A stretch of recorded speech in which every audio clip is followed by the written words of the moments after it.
I've got a fun one today. This is Magic 8 Ball Magical Encounters. I had never heard of it before. I guess it's just a couple years old. I saw it when I was out shopping and I love Magic 8 Balls, so this was a no-brainer for me. Let's get it out on the table and see what this game is all about.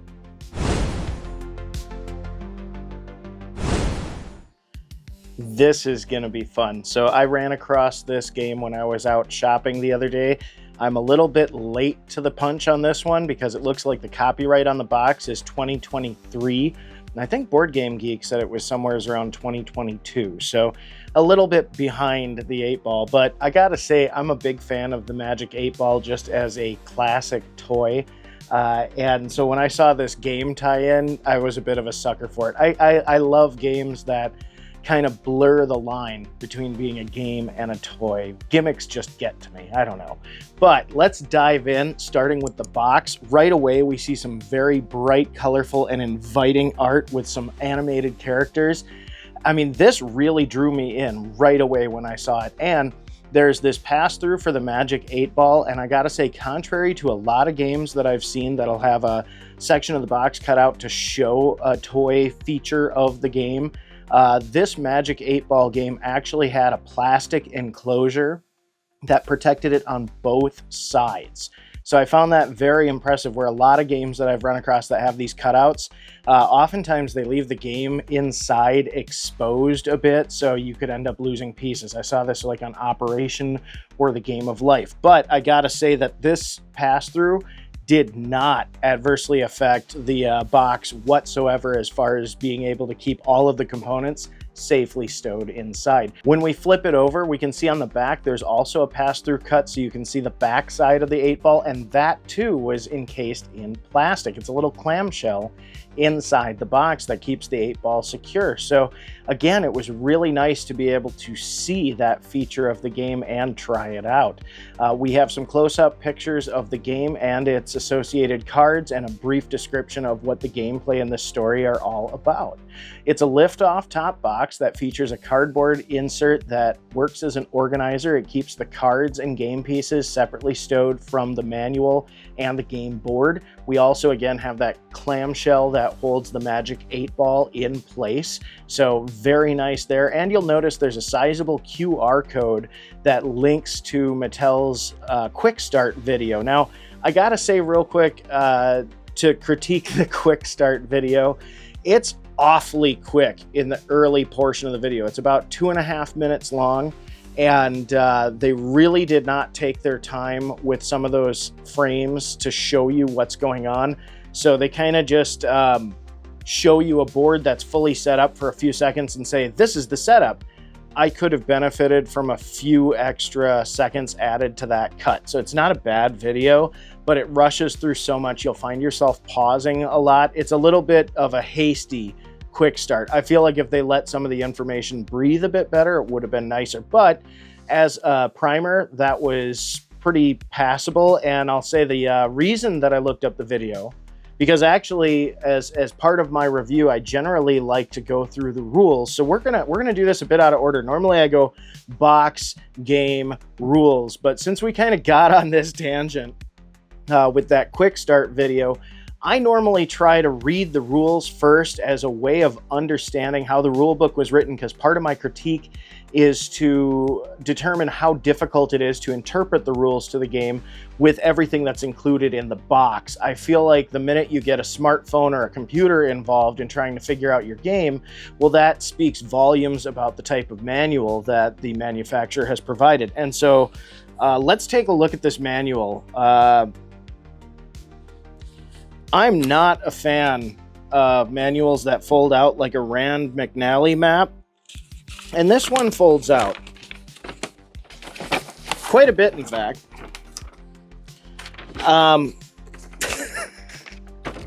It's great that we have the English and French rules. I kind of wish that they would have cut this down so that it wasn't so ungainly. This is Yes, the rules are thorough, complete, nicely written. This is not sealed bond paper. This is one big sheet of bond paper that's like map folded, I guess is what I'd call this. It is full color print, full bleed, printed on both sides.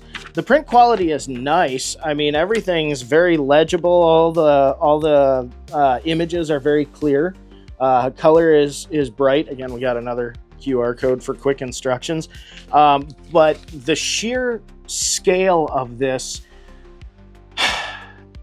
was a really disappointing rule book. It needed to either be cut into two smaller, easier to handle pieces to include both English and French rule sets, or it needed to be made into like a saddle stitch booklet. Pretty much anything that would have been easier to reference while you are at the table playing, because this isn't the most complex game out there. But when you're learning a new game, sometimes you need to pop open the manual and have a look at the rules. And this isn't exactly Candyland here either. And so it was very frustrating to have to wrestle with that giant Rand McNally-esque rule book that was, I mean, I could have mounted that to a pole and sailed somewhere with that thing. It was gnarly. So though the rules are well written and the print quality is good, albeit on bond paper, I gotta say one major criticism of this game is how big and difficult it is to handle the rules when they're all folded out like that. It's like the size of a movie poster. That's too much to be, I mean, especially I like to set that stuff down. I like to have the manual where I can put it on the table and read it at my leisure. And in this instance, I would need to pretty much clear the table because I was knocking into everything. So I'm sure it was a cost issue or something, but very frustrating corner to cut. Now, let's look at the game itself. Right away, I want to point out this is not part of the game. This Magic 8 Ball was here for comparison, so we'll get to that in a moment. This is just a regular toy Magic 8 Ball. This is the one that is included with the game, and actually the whole reason this was here.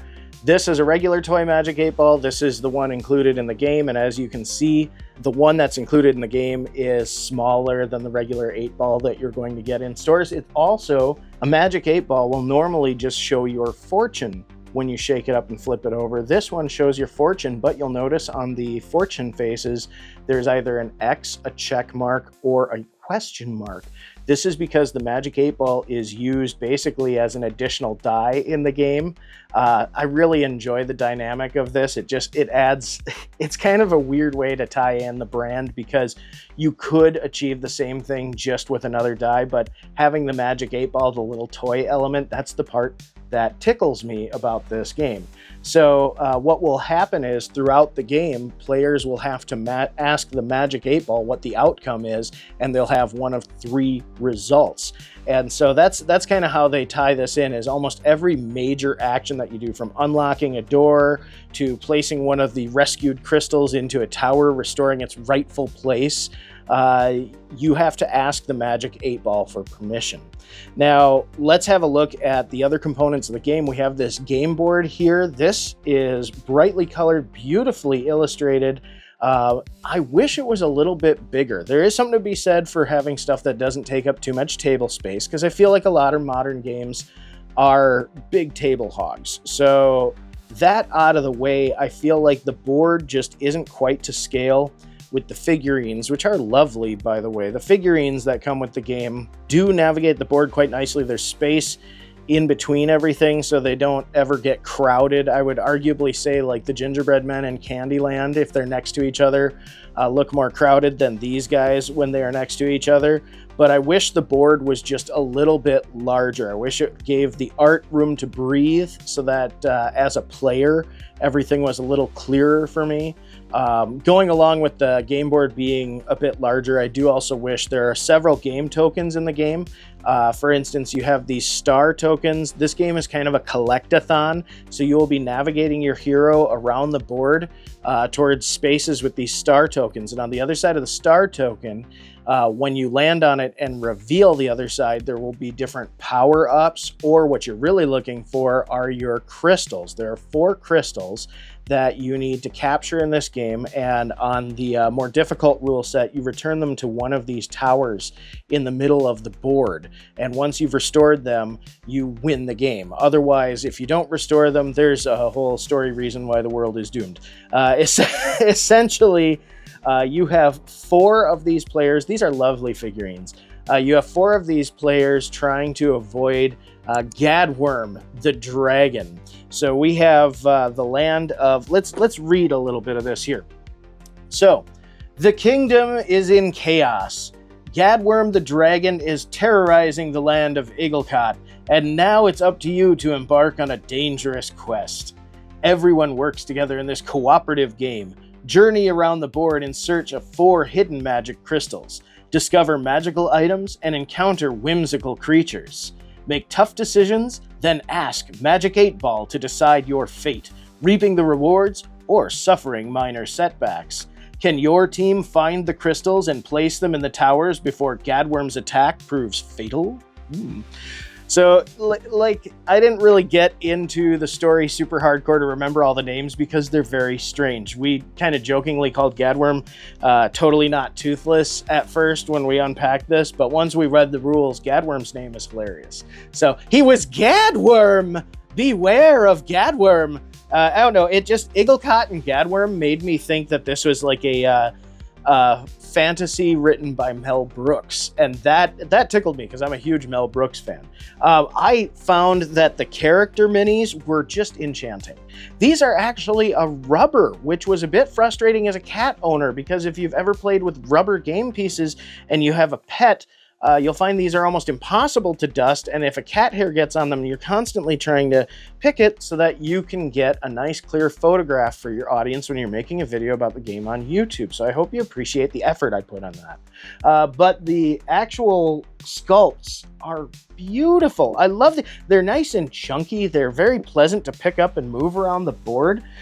They also have a little bit of a recess on the bottom, so if you do land on a space that has a token here, for instance, Gadworm is important for that. The other players, you turn it over, but Gadworm, he can land on these. He doesn't turn them over.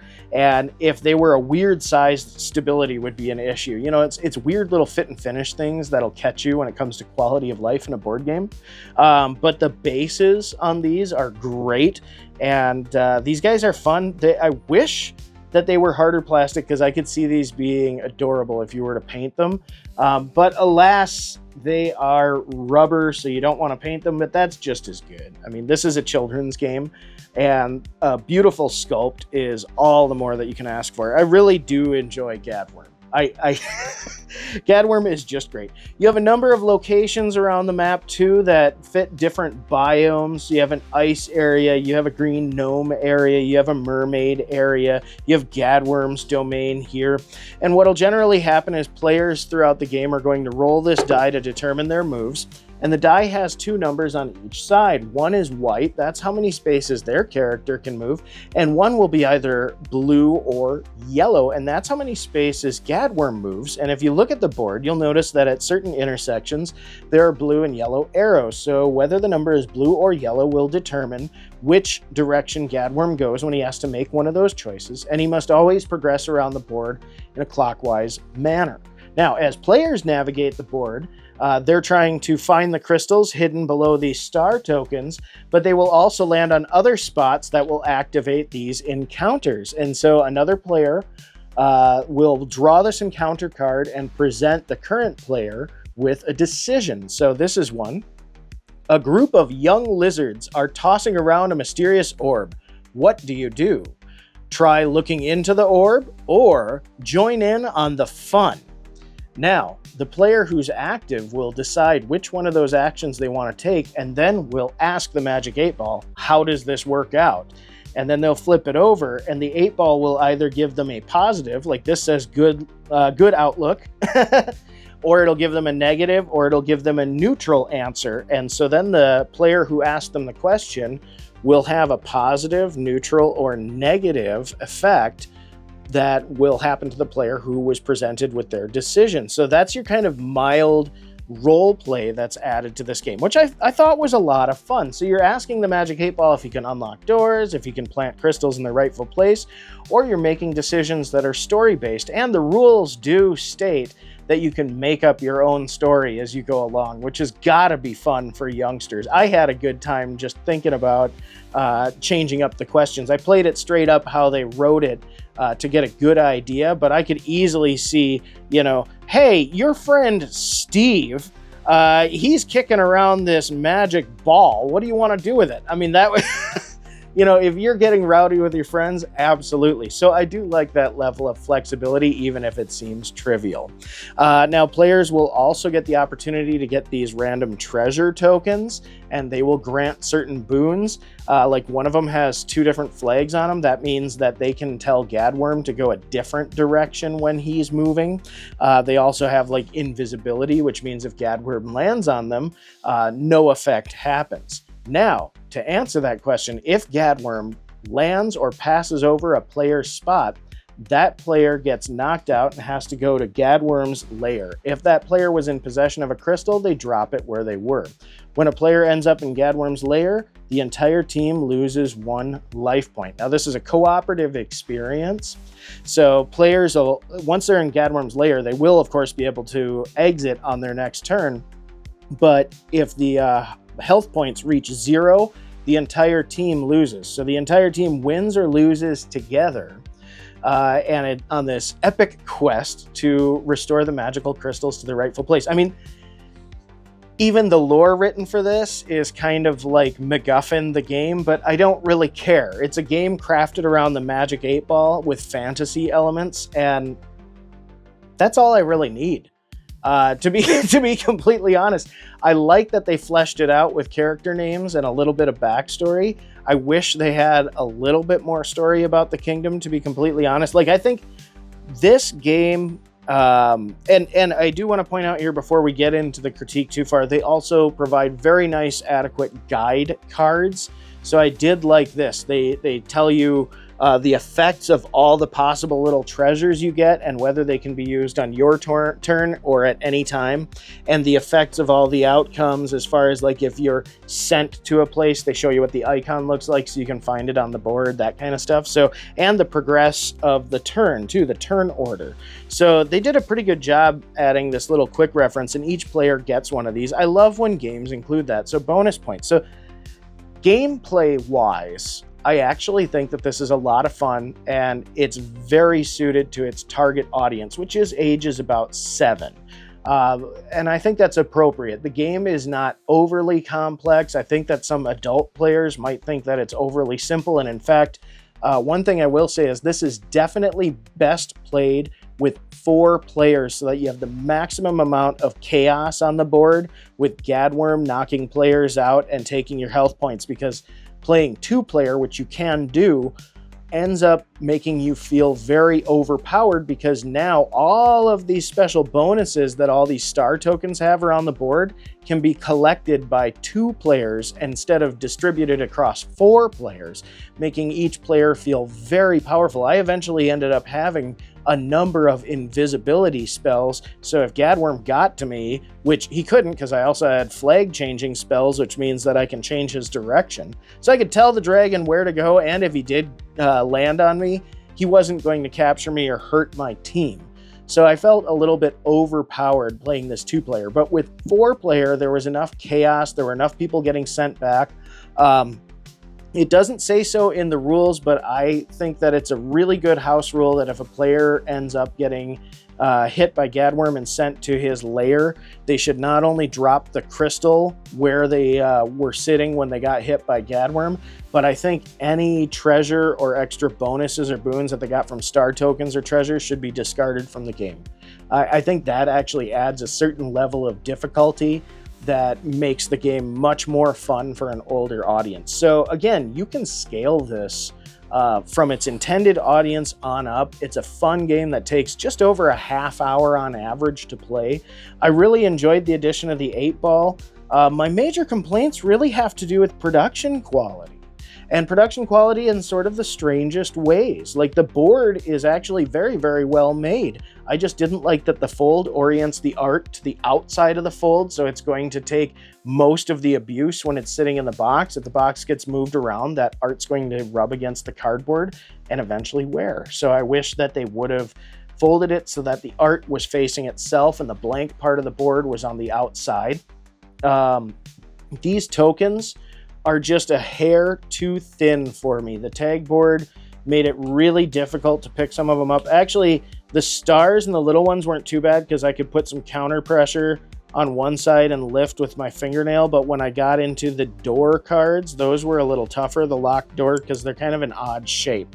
So those were a little bit harder to pick up. So I wish that the tag board was a little bit thicker and maybe the game board itself was a little bit larger. And like I said, not even very much, maybe 20-30% would be ideal, because I do think the art, though simplistic, is bright, colorful. I mean, there's something to be said for keeping it simple so that you can pack this much in without it being overwhelming. If it was too detailed, this would be overwhelming. This is kind of just that right level. Now, with the color scheme that's on here, play in a well-lit room because there's so much detail that sometimes it can be hard to determine where some of the spaces that you get sent to are, because there's tiny little signs next to them here, but they're, you know, about 1 centimeter. 1 centimeter by a little bit less, maybe 1 centimeter squared overall. And so it can be a little bit easy to miss that when you're looking at all of this busy art. Another thing is my detractor on the rules. So I would say the cardboard being thin on the tokens and the rule set being printed funny and the board being a hair small, those are my 3 major complaints. So again, it's all a quality thing. As far as gameplay, I like games that scale. I thought that this was a nice, simple game that allowed you to have quite a bit of fun while being an excellent social experience. And I think that's really key to board games. Is I look at board games as a social experience. And so that's one of the reasons why I'm a big fan of these gimmicky games, things that include toys and big chunky characters and everything. Is one, it's kind of eye-catching and it's usually something that attracts enough attention you can get a good pickup game. 2, everybody's delighted to play with some sort of retro toy from their childhood. So for me, this is a shoo-in. Just the Magic 8 Ball is great. I love the Magic 8 Ball. Who doesn't? But the other thing is with the scaling difficulty, you can adjust it to the crowd that you're playing with, which is something that I find very admirable. So overall, I would say that this is not something that I would recommend to somebody who enjoys like a heavier role-playing experience, which the box, because of its fantasy theme, might make you think that it's a bit deeper of an experience than it is. This is a nice collectathon with some mild decision making that's still mostly up to random chance, that I think is a captivating experience, perfect for its target audience. So a few quality of life gripes aside, Magic 8 Ball Magical Encounters, this is one that I'm really glad I picked up. Like I said, I really like Magic 8 Balls. It's a classic retro toy that I've always thought was so much fun. I really like how mysterious it is with its dark kind of murky blue waters. Then this little polyhedron floats up with life advice, whether solicited or not, I don't know. This one did have, be it that it was smaller, I did also have some quality issues with this one, as I noticed the regular toy didn't really have bubbles. Occasionally that would happen as they got older and shaken up vigorously. This one had a lot of bubbles in it. Now, that being said, a technique you should keep in mind when you're playing with a Magic 8 Ball is this little window is recessed a little bit, and these were designed with the idea that they could eventually develop bubbles. So rather than flipping it really quickly, you'll notice my hand makes an arc, which can give a bubble time to get into this collar.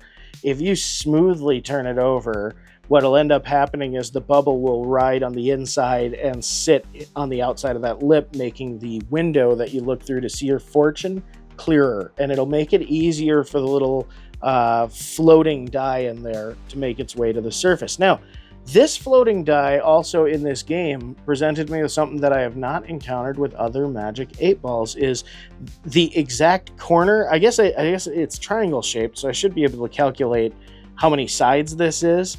But I think it's only like 4 sides. But the problem is it's got these flat corners here. And what ends up happening is sometimes it'll get caught on the flat corner. I don't know if I can make it do it on cue, but I will get you a picture. I took a picture while I was playing because several times during my gameplay session, this kept getting caught on the exact corner, and it looks like a little white square with a hole in it, like a vent hole in it. So I was a little frustrated by that. It's the only time I've encountered a Magic 8 Ball being so indecisive it couldn't even tell me it was indecisive in English. But I would, I should look and see. I would love to see some foreign language Magic 8 Balls. I bet they look pretty neat. But that being said, it was a functional Magic 8 Ball. It did feel a little bit lighter and lower quality than the traditional toy that you get. But given that it's just an accoutrement for this game, it's still built to decent quality. It still worked well. I just notice a difference from the mainline toy. So keep that in mind. This is a game-specific Magic 8 Ball that, though you can use it in the same fashion as a regular 8 Ball, it has specialty markings on it, and it's designed specifically for this game. And in fact, no, you probably would not want to substitute a regular Magic 8 Ball because this one does not have the defined characters on the answers to help you decide. And this, you very clearly get one of 3 options every time that you're doing the Magic 8 Ball. So like I said, it still counts as a dice. It just adds a mystical magical element and a toy element, which I find charming. So Magic 8 Ball, Magical Encounters. What do you think? Does this look like one that you'd like to try? Do you have any games that you like that are kind of toy related that you think I should try? Comment below and let me know. Thanks for joining me, and we'll see you next time.